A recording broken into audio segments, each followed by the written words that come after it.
Octubre de 2019. Marcó uno de los procesos de movilización social más importantes en la historia reciente de Chile. Millones de personas salieron a las calles en medio de un clima de descontento acumulado, cuestionando no solamente decisiones políticas inmediatas, sino también las bases estructurales del modelo económico y social chileno. Sin embargo, las interpretaciones sobre la revuelta social han sido múltiples, dado que, mientras algunos análisis explicaron este proceso principalmente como una explosión emocional, ciudadana o identitaria vinculada al endeudamiento, al consumo o malestar subjetivo, otras perspectivas han planteado que detrás de estas movilizaciones persistían relaciones históricas de desigualdad, explotación y antagonismo social propias del desarrollo del capitalismo chileno. Muy buenos días, muy buenas tardes y buenas noches a todos los espectadores de este podcast. En este episodio de Historia en el Ojo analizaremos la revuelta social de 2019 a partir del texto de Pablo Ahumada, Conciencia de clase sin política de clases. Dicho eso, discutiendo una de las principales paradojas planteadas por el autor: ¿cómo puede existir una percepción compartida de desigualdad y conflicto social sin que, a su vez, emerja necesariamente una política de clase capaz de articularla correctamente? Para ello, en este caso, revisaremos conceptos como enfoque relacional de clases, que podríamos clasificarlo como el punto número 1 a ver. Por ende, en segunda instancia, la conciencia de clase y política de clase, que más bien podríamos decir que es un tema que se encuentra bastante vinculado, para luego este debate juntarlo con la trayectoria histórica del capitalismo chileno como tal, por ende, las transformaciones producidas bajo el neoliberalismo. Para ello, damas y caballeros, cabe recalcar que revisaremos conceptos como enfoque relacional de clases, el cual podríamos decir que va a ser nuestro eje número 1 de lo que vamos a hablar hoy día en este debate. Por ende, vamos a seguir con conciencia de clases y su segunda mano, que es la política de clases. No podemos abordar uno sin dejar el otro fuera, ¿no? Tenemos que tocarlos ambos. Ahora, vinculando este debate con la trayectoria histórica del capitalismo chileno, y además las transformaciones producidas bajo el neoliberalismo. Dicho eso, comencemos. Me gustaría extender una grata bienvenida a Emilio, un gran profesor e investigador en materia de historia social y teoría política, incluso ganador de algunos galardonados premios, así que adelante, Emilio. Buenas tardes, Luca, ¿cómo estás? ¿Cómo se encuentra? Bienvenido. Gracias por invitarme. No, por favor, gracias por asistir. Además de esto, damas y caballeros, me complace afirmar que tenemos otro invitado. Tenemos también a Nicolás, quien es un estudiante y participante activo en espacios de movilización social durante y después del estallido, quien creemos que además puede aportar una visión empírica de todo lo sucedido increíble. Así que por favor, Nicolás, si pudieses presentarte. Buenas, hola, ¿qué tal? ¿Cómo están? ¿Cómo Muchas estás? gracias por invitarme, Luca, muy agradecido. Agradecido. Hola, Emilio, ¿qué tal? Bien. ¿Cómo estás? ¿Todo bien? Mucho gusto. Bien, muchas gracias. Gracias a los dos por venir hoy día y por asistir. En verdad se agradece mucho la oportunidad, así que esperemos conversar algunos temas muy convergentes para nosotros, la comunidad chilena. Sin cortar, sin dejar nada de lado, me gustaría decir algo más.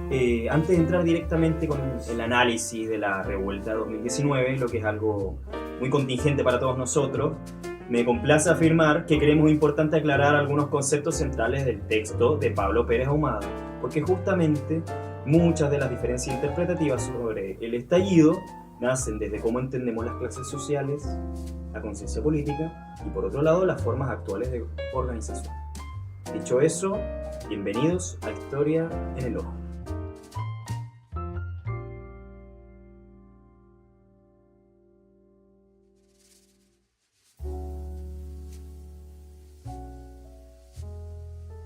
Damas y caballeros, daremos paso al siguiente paso en nuestro podcast, ya teniendo a dos integrantes sumamente aptos para hablar de, bueno, por lo que estamos aquí.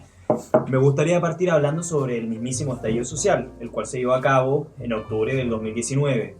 Ha tenido distintas perspectivas de la cual ha sido visto, por ejemplo, dejando de lado incluso la universalidad de este proceso, siendo acusado de solamente ser provocado o llevado a cabo por gente joven, lo que incluso algunos estudios demuestran de primera mano que no es así.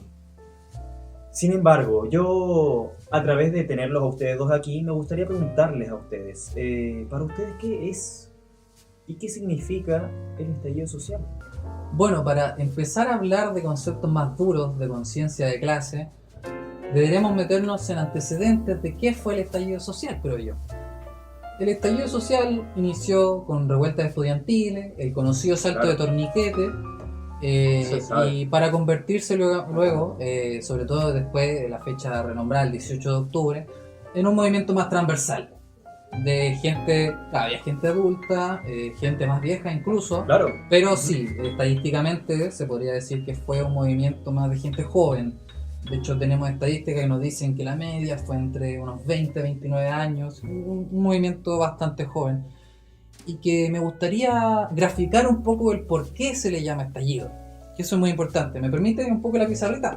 Adelante, pero por favor, estimado. Bueno, lamentablemente no tengo esta estadística conmigo, pero se las puedo graficar. Una estadística de un profesor muy bueno, Rodrigo Azun.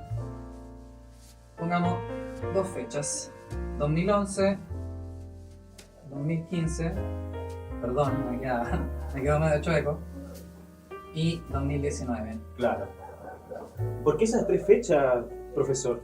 Bueno, en estas tres fechas tenemos una coincidencia, es que hubieron movimientos sociales, básicamente. 2011, Revolución Pingüina. 2015, la marcha por las AFP. 2019, el estallido social ya antes nombrado. Bueno, les voy a graficar un poco cómo va el tema de la estadística. Ajá. Para empezar, normalmente la línea se mantiene en un punto bastante plano. Esto es una estadística relacionada a los movimientos sociales que han habido en la historia de Chile, por lo menos desde el año 2000 hasta el año 2020. Agregamos estos tres porque son las más conocidas. En el año 2011 tenemos que empieza a subir la estadística, porque por la Revolución Pingüina, Claro. lentamente se mantiene aquí hasta después bajar, cuando está ya acá. termina este estallido, claro, esta revolución, perdón. Después tenemos que sigue un poco plano, no han habido tanta revuelta social en estos momentos, hasta 2015 que empieza la LFP. Sube un poco, ya se mantiene por cuando estaban las protestas y baja luego ya. Okay. Después se mantiene un buen tiempo, porque no hubieron protestas importantes en este tiempo. Y cuando llega el año 2019 es sorprendente, porque tenemos que no subió lentamente como esto, sino fue un movimiento Ascendente. progresivo, claro, Claro, ascendente. Esto fue de repente, o sea, el 18 de octubre ya teníamos que había miles de personas en las calles hasta llegar al día que fueron más de 1 millón de personas. Y esto fue, por eso se le llama, estadísticamente se puede decir incluso un estallido, porque no fue algo progresivo, fue algo ¡pah! Algo completamente exponencial, diría yo. De Claro, ahí la fue palabra de estallido. una, por así decirlo. Empezó al tiro. Entonces, ese es el tema por el que se le apodó estallido social. Porque, para empezar, se podría decir que se podría esperar, tal vez, pero la verdad es que nadie podría imaginarse a lo que llegó el estallido social. Claro, la predicción es algo. Claro. cosa. Entonces tenemos ahí muchas, dentro del estallido social, muchas consignas después que podrían dar cuenta de la conciencia de clase, dignidad, incluso hubo... Bueno, tú podrías contarnos porque, bueno, tú estuviste ahí dentro. Por supuesto. Quiero saber tu opinión. Bueno, desde mi experiencia, recuerdo muy bien, con mucho cariño esos tiempos saltando un torniquete. Ahí estaban mis tiempos de secundario, ahí todavía era chiquitito, era una guaguita. Pero sí, fue una explosión, había mucha gente que no me esperaba ver en el estallido, así, compañeros del liceo que tú decías, este tipo es súper piola, así, el loco es Mateo, no le iba mal. De repente lo veía ahí marchando contigo, codo a codo. También pues, conocí mucha gente, fue increíble.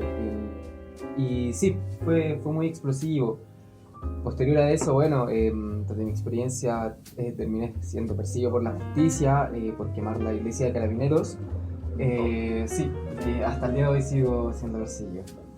Así igual, si es que se puede respetar mi nombre, Obvio. decirme No, Francisco. la confidencialidad. Ya, perfecto. No te respetamos, preocupes amigo. por eso. Gracias, muchas gracias. De antemano. Perfecto.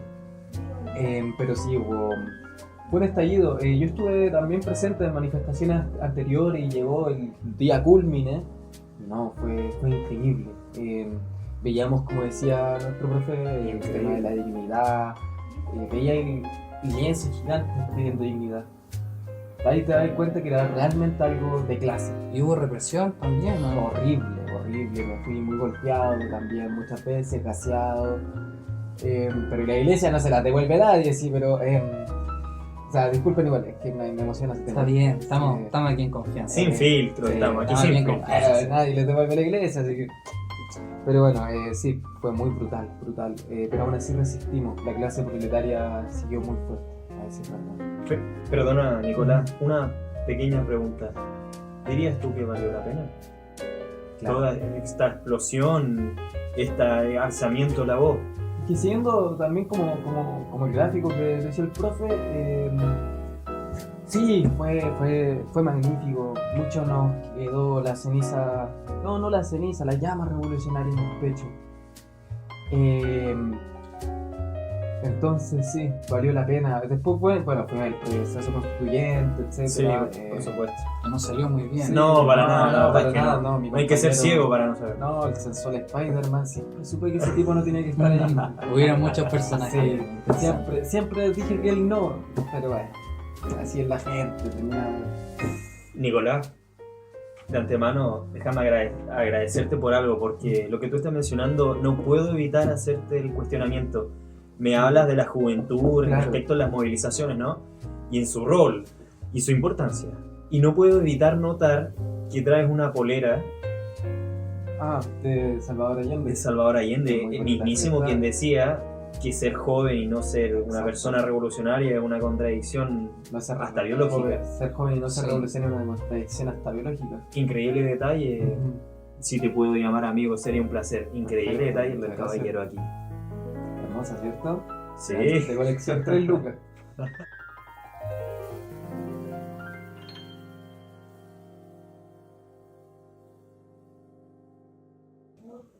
Estimados caballeros, dicho que ya se pusieron sobre la mesa ciertos antecedentes en base al estallido social como tal, como lo precede incluso el gráfico que había hecho el profesor Emilio, me gustaría que pasemos a otra etapa, ¿no? Me gustaría que pongamos otro material encima de la mesa y quiero que nos basemos directamente en un texto muy clave sobre esto. Que de hecho, si no me equivoco, fue uno de tus más renombrados alumnos, ¿no, profesor? ¿Cuál disculpa? Se trata de Pablo Pérez Ahumada. Oh, sí, yo tuve el honor de haberle hecho clase a Pablo Pérez Ahumada y era un alumno muy destacado. ¿Sí? Sí, claro, no tanto como su mejor amigo, Miguel Urrutia. Ah, pero- sí. No, era broma. Estoy bromeando. Profesor Emilio, me gustaría hacerle una pequeña pregunta de lo que estamos hablando. El texto insiste en comprender las clases sociales desde un enfoque relacional, ¿no? Sí, Sí. pero ¿qué significa? O sea, es decir, ¿qué significa exactamente esto? O sea, este enfoque relacional y por qué además es importante para analizar la revuelta social chilena. Bueno, mira, yo he leído el texto de Pablo Sí. Pérez Ahumada, muy bueno. Y claro, él hace un análisis sobre esta conciencia de clase chilena, despolitizada incluso, de... Se está comiendo las papas, weón. Espérate. No, Se quería comer las papas. se dejó la cagada. Sí, mira, bueno, he leído el texto de Pablo Pérez Ahumada, muy Sí. bueno, por cierto, lo recomiendo. Bueno, él hace un análisis de la conciencia de clase chilena en Chile, que en este caso, claro, él ve que es despolitizada desde un enfoque marxista. Claro. Ese es el punto principal. Y claro, explica un poco el tema de qué es el marxismo, que bueno, en resumidas cuentas, se basa en una lucha histórica entre dos clases sociales, se podría decir una dicotomía, entre dos bandos históricas, que sería la de los que dominan los medios de producción, porque todo esto es una pelea Claro. por los medios de producción. Basándose en la teoría de Marx, ¿cierto? Exacto. Esta relación de trabajo. Los que tienen los medios de Bien. producción, en este caso se les podría decir que son los dominantes, y los que no poseen los medios de producción. En este caso, los que poseen los medios de producción necesitan gente que les trabaje para poder Para hacer producir, crecer el sistema. para por supuesto. producir, claro, y contratan gente a través de salarios.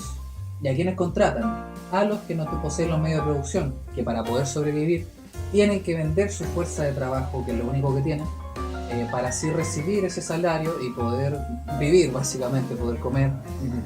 Bueno, este tema relacional de clase es el que acabo de mencionar. Finalmente, la relación entre estas dos clases, se podría decir, actualmente, estos tiempos, después de la revolución industrial, estamos con los burgueses, con los dueños de los medios de producción, los capitalistas, como se les quiera decir realmente, y el proletariado, que es la clase de abajo, la que no posee los medios. Entonces, esta relación de clases es básicamente de explotación, de sumisión realmente, de que una clase, que es la clase que domina los medios de producción, explota a la otra a través de ese trabajo. Después ahí se podría ver el tema de que consiguen más dinero desde el plusvalor, pero esos son ya conceptos marxistas, fuera un poco ya de esto, más económico. Entonces, este tema de relacional es a través, claro, de como lo veía Marx, del trabajo, pero a través, claro, de la explotación de uno sobre el otro. Esa es la relación entre ellos. Ese es el concepto relacional de clase. Entiendo. Entonces, claro, si nos vamos más a eso y nos vamos de nuevo al estallido social, yo creo que se pudo ver un tema de que la gente que salía a protestar eran, en este caso los explotados, el proletariado, yo creo. No sé si tú me podrías decir, según yo no había tanta clase burguesa, por así decirlo. ¿Hay algún problema si me fumo un cigarro acá, un puchito? Ningún problema. Un cenicero por acá cerca. Aquí, compadre. Es un espacio completamente. Lo traje justo desde mi casa. Justo. Siempre un hombre parado y un fuego de calidad también. Sí. Adelante, ningún problema. Sin embargo, perdón por interrumpir, claro, Nicolás, sin embargo me surgía una acotación breve respecto a lo que dijo el profesor.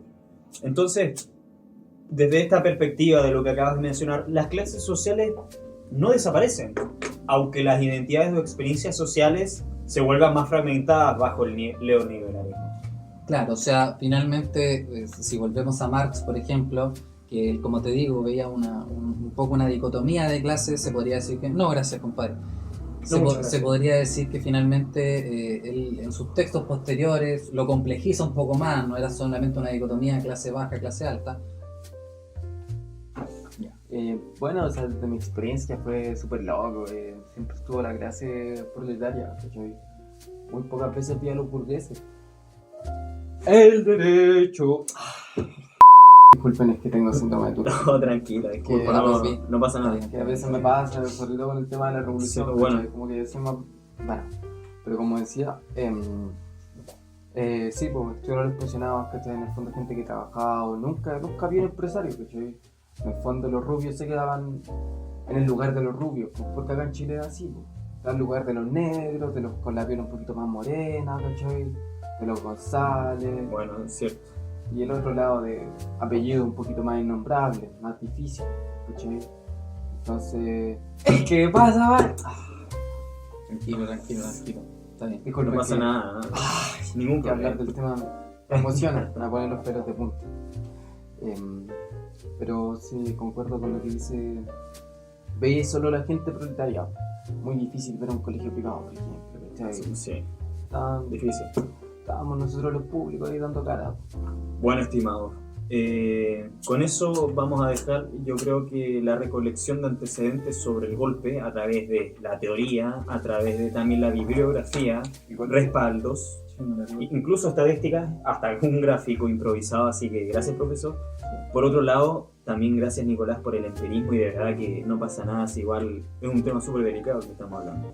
Entonces, dicho eso, vamos a pasar a la conciencia de clases en suma de la no politización de clases, que es uno de los puntos más importantes de lo que habla, en este caso, nuestro referente, ¿no? Así que, dicho eso, pasemos. Mira, ¿quieres saber la conciencia de clase y la despolitización dentro de ella en el estallido social? En este caso que estamos hablando.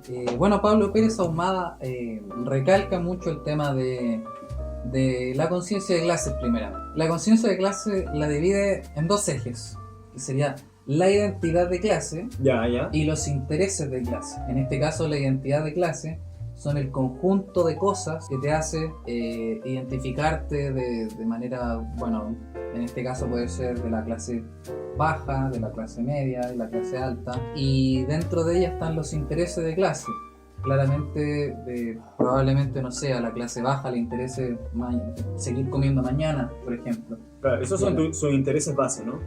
Claro, los intereses bases de cada clase, o sea, la identidad y los intereses de clase es lo que forman esa conciencia de clase, que sería, claro, yo me identifico con esta clase por tanto, y los intereses, a mí me interesa esto, normalmente siempre se escucha de quiero seguir viviendo mañana, o sea, mañana hay que trabajar, hay que comer, mil cosas, ¿cachai? Eso es un interés más de clase media baja. Por eso, o sea, no sé, profesor, por favor, confírmeme, es por eso que se suele decir que la gente del bajo mundo, en este caso se podría decir, entre comillas, es más trabajadora, o es decir, trabaja como para el día, al día, o sea, cada día que trabaja es por el día de mañana. Sí, bueno, finalmente, ese es el factor de dominación del capitalismo, finalmente. O Lo sea, que había mencionado anteriormente. si la clase baja no trabaja, no come mañana, ¿me entiendes? Y si la clase alta no trabaja, mañana igualmente va a poder comer. Entonces, es un tema también de, claro, a mí hay algo que me interesa por la clase que soy, no es como algo predefinido, sino es por un tema de incluso sobrevivencia, se podría decir, respecto a la clase baja. Pero bueno, esos dos ejes que habla Pablo Pérez Ahumada en su texto conforman el tema de la conciencia de clase. Claro. Y claro, después vemos en el estallido social, hubo una cierta conciencia de clase realmente, cuando hablamos de dignidad, de pensiones, de salud gratuita y de calidad, igualmente que la educación gratuita de calidad. Se puede ver ese interés por un tema que es súper importante para esa clase, que no lo tiene. En cambio, la clase alta normalmente sí tiene esas cosas que demanda la clase baja, o la clase media en este caso. Es media difusa esa línea entre clase baja y clase media aquí en Chile, por lo menos. Entonces, podemos ver esa cierta conciencia de clase dentro del estallido social, como se mencionó. Y finalmente, es el otro punto importante que menciona Pablo Pérez Ahumada en el texto, es la despolitización de esa masa que tiene conciencia sobre su clase. Me refiero a que esa masa que se autopercibe de cierta clase no sigue parámetros de algún partido específico, de algún gobierno específico, es, como dice, despolitizada. Eso es un fenómeno que se ha visto aquí en Chile. O sea, de hecho podemos verlo en las estadísticas que nos proporciona el mismo profesor Azun en su estudio sobre el estallido social, que no tengo aquí, lamentablemente, no lo tengo aquí, pero bueno, es un estudio muy bueno. Claro que menciona que, bueno, más del 60% de la gente que fue a protestar se identifica de izquierda, pero no se identifica de algún partido comunista, socialista, Frente Amplio, no. Se identifica con la izquierda, claro, pero no se deja guiar por el sentimiento de un partido único. Entonces, eso fue uno de los factores, no sé si problemática mayor del estallido social, es que no hubo una dirección, no hubo un partido político, no hubo una dirigencia, por principio sin dirección, o sea, fue algo más euforia que otra cosa, más que algo planeado, por así decirlo. Entonces ahí se ve el tema de la despolitización dentro de esa misma conciencia, o sea, la conciencia de clases no es sinónimo de una politización, no tampoco lo contrario, pero en este caso por lo menos chileno lo podemos ver así, es lo que nos indica Pablo Pérez Ahumada en su texto. Por supuesto. ¿Puedo hacerte una pregunta, Nico? Obvio, dime. Es que a base de lo que hemos mencionado de que haya gente participando en la política, porque acá nos basamos en que la política está envuelta en todo, ¿no? Todo es política. O sea, sí, totalmente de acuerdo. En las marchas, por ejemplo, si han tenido la experiencia de ver, no sé, distintos grupos, personas independientes, gente que va a veces solo por cumplir, gente que va solamente porque su amigo más cercano va, etcétera. La política siempre han dicho que es contagiosa, y según los estudios que hizo Rodrigo Azón de la Universidad de Chile, se supone que mayormente en el estallido social, aproximadamente más de un 60% eran jóvenes. Sí. Pero ¿qué une a los jóvenes? Yo creo personalmente de que ha habido conciencia de clase, como decíamos anteriormente, punto que somos los que más tenemos energía, o como diría Juan Salvador Allende, ser joven y no ser revolucionario, una contradicción hasta biológica, ¿cachai? Y también junto a un tema de que en el fondo nosotros como estudiantes tenemos la suerte de que todavía, bueno, si bien somos explotados, queramos no, ¿cachai? Estamos estudiando para ser proletarios en un sistema.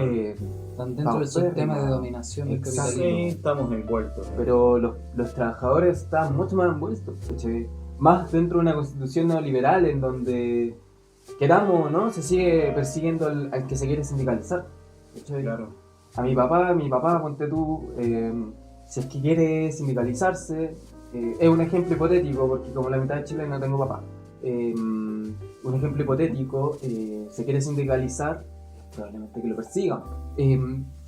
Yo creo que en gran medida por la conciencia de clase que nos une, ¿cachai? Fue el todos decir una buena parte de, ¿sabes que algo está mal?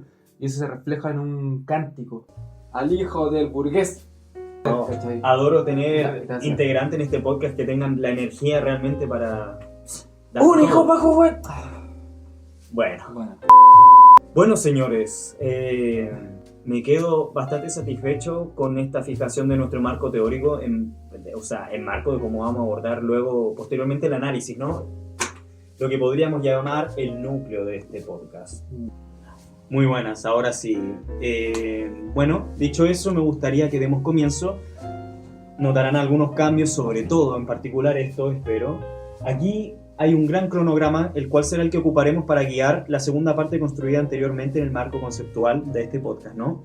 Ahora atravesaremos el núcleo, que es un igual análisis de todo lo que hablamos anterior, y los conceptos en sí, partiendo por las tesis subjetivistas que rodean en torno a lo ocurrido en 2019 con el estallido social. Entonces, me gustaría preguntarle, ya que los tengo aquí conmigo, Nicolás, ¿qué piensas tú?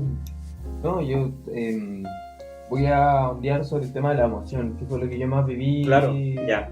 Personalmente, dentro del estallido, lo que más vi, una de las cosas que más vi, me fijé mucho en un sentimiento de rabia. Un sentimiento Claramente. de rabia compartido muy grande frente al sistema. Uh-huh. Era compartido, claro, pero al ser compartido individual. Todos teníamos rabia individualmente, Sí. Yo, mi compadre, que bueno, yo creo que principalmente lo que era colectivo en sí dentro del estallido era un concepto, el más mencionado, la dignidad. Sí, ¿cachai? la dignidad. La dignidad, que hasta el día de hoy se sigue hablando de dignidad, se la verdad reclama es que la sí. dignidad. A la plaza se lo Claro, Es exacto. literalmente la plaza. Le quisimos cambiar el nombre a Plaza Dignidad, pero mejor Plaza Italia, a veces hay gente que la acomoda más, claro. Y digo esto ¿por qué?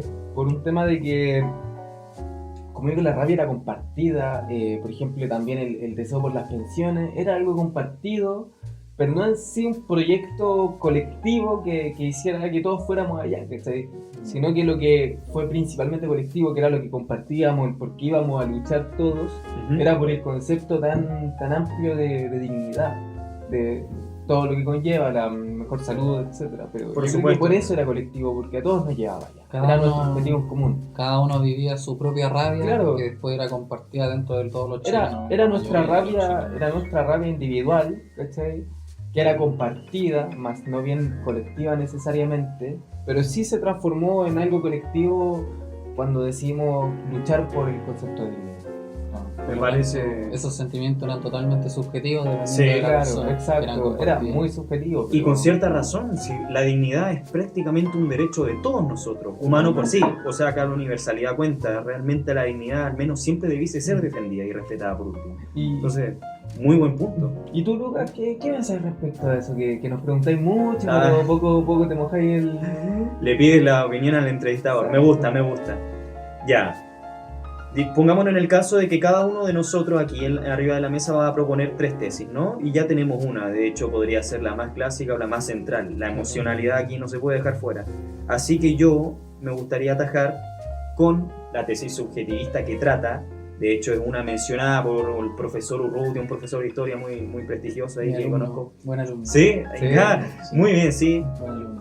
Es muy buen profe, aparte siempre está involucrado en los procesos sociales, literalmente en muchas de las marchas, las tomas que yo he ido en JGM, él está ahí presente, literalmente, me consta. Entonces, yo voy a hablar sobre el endeudamiento y la crisis económica, pero no una crisis en puntual, como la del 2008, por ejemplo, que se había mencionado en la sesión anterior, sino como crisis económica, como el estallido como tal, en 2019, es consecuencia del estancamiento de ingresos y combinado con altos niveles de deuda.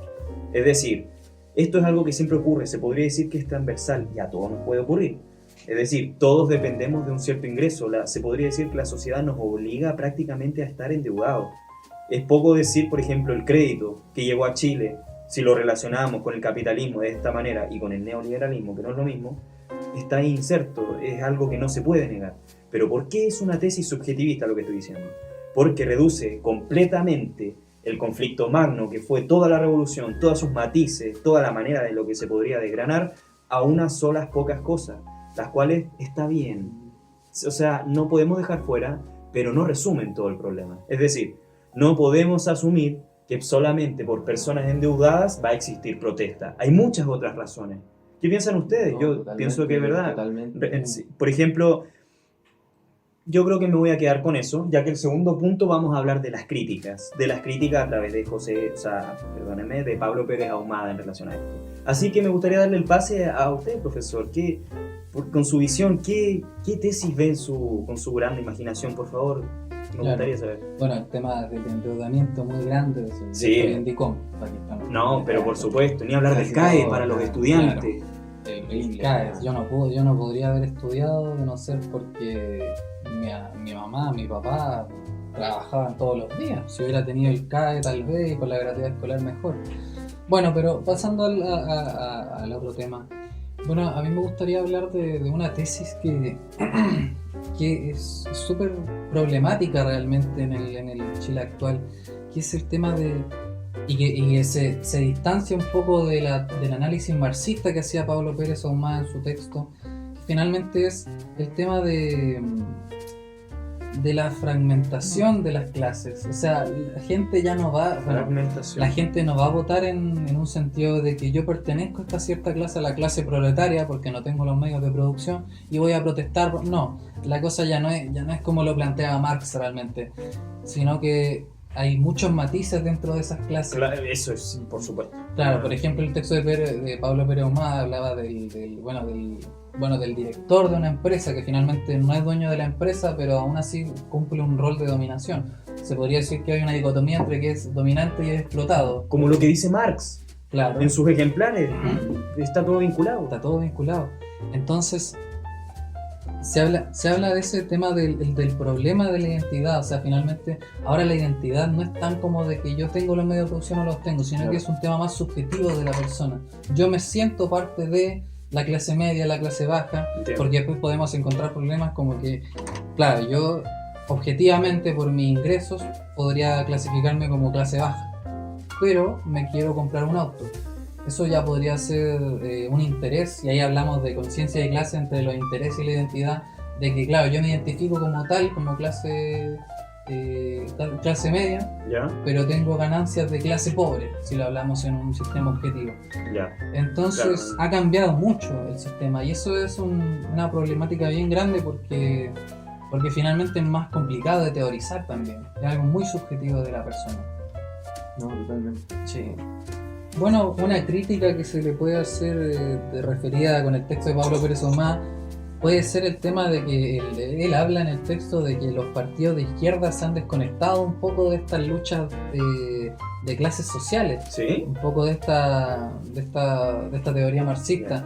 Finalmente se habla mucho de que una problemática es que como la izquierda se ha desconectado un poco de la conversación con la clase popular y finalmente los sindicatos están actualmente bastante débiles, las clases populares, como hemos visto en las últimas votaciones, ha preferido otras alternativas, como puede ser la derecha o la derecha populista, Claro. en este caso, que finalmente se me ocurren nombres como Franco Parisi, que tal vez podría ser un candidato elegible en la próxima Y elección. eso puede que pase. Es problemático. ¿Cómo no no, asegurarlo? no. O sea, al menos Claro. no podemos decir que no es una opción. Evidentemente, weón. Claro. Bueno, y, Que pague la pensión, bueno, igual que esa es una crítica que yo tengo a través del texto, ustedes tendrán otra. Sí, bueno, la verdad es que puedo tomar el Obvio, paso. por Me lo- favor. Muchas gracias porque sí, la verdad es una crítica bastante contingente en base a lo que estabas hablando. Obviamente en base a mi postura del endeudamiento y, bueno, el tema de los ingresos, ¿no? Se podría decir, o sea, ¿qué es lo que yo creo que me diría mi profesor Pablo Pérez Ahumada en relación a esto? Si yo le mostrara un trabajo en base a esto, yo creo que él me diría, el endeudamiento como tal puede explicar o ayudar a comprender el malestar desde el pueblo. Hay una relación factible ahí, hay una causalidad en esta área, pero sin embargo no explica. Había algo que había mencionado usted, profesor, que a mí me gustó mucho, y es que el estallido como tal, todo este proceso, es algo multifactorial. Es decir, se compone de demasiados factores para poder englobar todo en una sola razón o en una sola causa.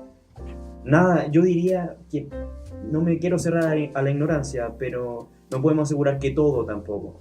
Pero es casi siempre así. Entonces, esto no lo explica todo. Hay muchas cosas que pueden sobresalir de acá, como por ejemplo, las demandas redistributivas, el cuestionamiento de las élites al proceso, la crítica del o al mismo modelo económico que está aquí vigente aquí hoy en día, es decir, o las exigencias de transformación social. Todas esas cosas, estas vertientes pueden deberse, o mejor dicho, pueden explicar y complementar de mejor manera todo lo que sucedió en este proceso, más que solo fijarse en una cosa, lo que sería una tesis subjetivista. Por mi parte, bueno, yo, la verdad, de mi opinión, yo considero que si bien ver lo emocional es muy importante, Sí. la psicología de todos nosotros los que estuvimos ahí durante ese momento es muy importante, pero no es lo único. Claro. No es lo único, es multifactorial, como bien dices tú. Quedarse en la emoción, porque la emoción es un síntoma, el síntoma de la enfermedad. Y yo creo que esta enfermedad es más que racional. Es más que racional. ¿Por qué? Porque es la contradicción. Porque la contradicción no resuelta de la razón de un sistema, del razonamiento que uno tiene respecto al sistema fallido en el que uno está, genera aquella emoción de rabia que todos sentimos. Esa fue la razón por la que yo salí con mis compañeros de clase a luchar. Porque claro, uno puede decir que estábamos con rabia, obvio que estábamos con mucha rabia, ¿cachai? Pero nace de aquella contradicción fundamental de nuestro ser, de nuestra racionalidad, el no entender por qué en un sistema meritocrático no podemos alcanzarlo. ¿Por qué mi compañero con el loquito que tiene apellido Luxic la tiene mucho más fácil que yo? Una contradicción inexplicable muchas veces. Y eso genera rabia en la población, Exacto, que no tiene los mismos beneficios. Ahí viene, exacto, por esa contradicción lógica que se da, racional, totalmente racional. Yo creo que por eso es el síntoma, en el fondo, la rabia, no es la base de esa contradicción. Usted podría participar en el nuevo libro que estoy escribiendo. ¿En serio, profesor, me Sí. daría ese honor? Por favor. Ay, muchas Por gracias. favor. Muy agradecido, caballero. Por supuesto, por supuesto. Felicitaciones, Esa es mi crítica. Nicolás, felicitaciones. Sí. Increíble, no puede ser.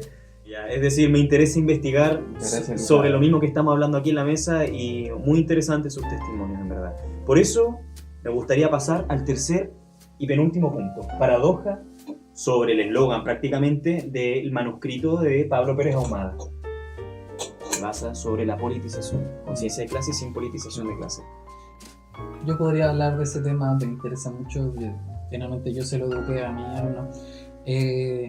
Bueno, finalmente la paradoja de la politización se da, bueno, es el eje central del texto, que es básicamente Literalmente. la conciencia de clases sin politización, que es lo que se pudo ver en el estallido social. O sea, mucha gente que tenía sus intereses de clase, como se habla conceptual en el libro, intereses de clase, los que pedían a gritos en las protestas, pero no formaban parte de un partido político, no hubo una dirigencia, por eso se le llama estallido, como lo explicamos antes. Por eso se llama estallido, o sea, porque no fue algo planeado, fue algo totalmente espontáneo por la rabia, como dices tú.